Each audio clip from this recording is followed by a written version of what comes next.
चाणक्य नीति चाणक्य द्वारा रचित एक नीति ग्रंथ है। इसमें जीवन को सुखमय एवं सफल बनाने के लिए उपयोगी सुझाव दिए गए हैं।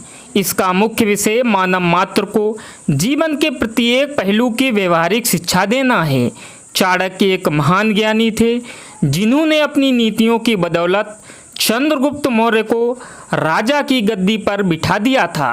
जानिए चाणक्य की कुछ महत्वपूर्ण नीतियां जो आपको जीवन के किसी न किसी मोड़ पर काम आ सकती हैं।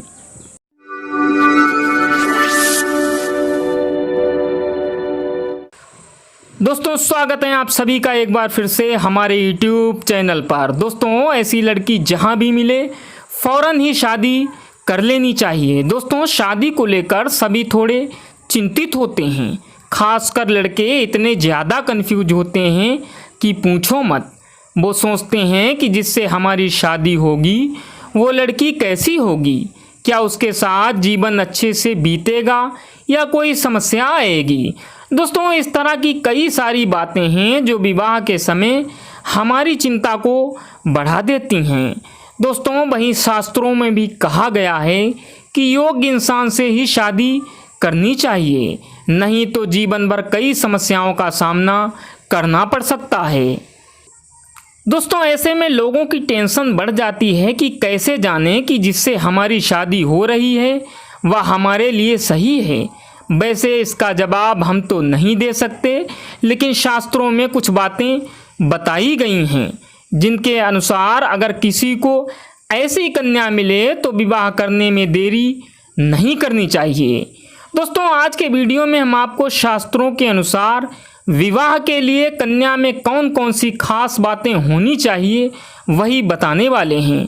तो आप वीडियो शुरू करने से पहले इसे लाइक ज़रूर कर दें और रोज़ाना इसी प्रकार के वीडियोस देखने के लिए हमारे चैनल को सब्सक्राइब करके बेल आइकन को प्रेस कीजिए। चलिए दोस्तों अब आपको बताते हैं ज़रा विस्तार से। दोस्तों विवाह के लिए योग्य कौन सी लड़की होती है आइए जानते हैं। नंबर 1, यदि कोई स्त्री कामकाजी नहीं है लेकिन उसे घर परिवार और समाज की जानकारी रहती है तो ये एक अच्छी बात है। ऐसी स्त्रियां जागरूक रहती हैं और परिवार का मान बढ़ाती हैं। दोस्तों नंबर 2 है विवाह के लिए स्त्री में एक गुण अवश्य होना चाहिए, वो सभी को उचित मान सम्मान देती हो। अपने से ऊंचे और नीचे दोनों तरह के लोगों को सम्मान देना चाहिए। दोस्तों जो स्त्री संस्कृति और परंपराओं का पालन करती है वह विवाह के लिए श्रेष्ठ रहती है। ऐसी पत्नी पति के लिए सौभाग्य बढ़ाती है। दोस्तों पूजा पाठ से देवी देवताओं की कृपा प्राप्त करती है जिससे घर में समृद्धि आती है। दोस्तों नंबर 3 है जिस स्त्री में बचत करने का गुण होता है वह परिवार के लिए बहुत शुभ रहती है। परिवार को आर्थिक रूप से मजबूत बनाने में महत्वपूर्ण भूमिका निभाती है। ऐसी स्त्री को लक्ष्मी का स्वरूप माना गया है। दोस्तों जिस स्त्री की आवाज़ मीठी हो, जिसके बोलने से सुख अनुभव होता है वह विवाह के लिए श्रेष्ठ रहती है। जो स्त्री अच्छी सलाहकार हो, बुरे समय में धैर्य बनाए रखे और सही सलाह दे, उसे विवाह करने में पुरुष की भलाई रहती है। दोस्तों नंबर 4 है जो स्त्री अपने भाई बहनों और सभी रिश्तेदारों के साथ अच्छा व्यवहार रखती है, सभी का ध्यान रखती है और रिश्तों को लेकर सुरक्षात्मक भाव रखती है, वह विवाह के लिए उत्तम होती है। दोस्तों नंबर 5 है जो स्त्री अपनी मर्यादा में रहती है और घर परिवार का मान सम्मान बढ़ाकर रखती है, वह श्रेष्ठ होती है।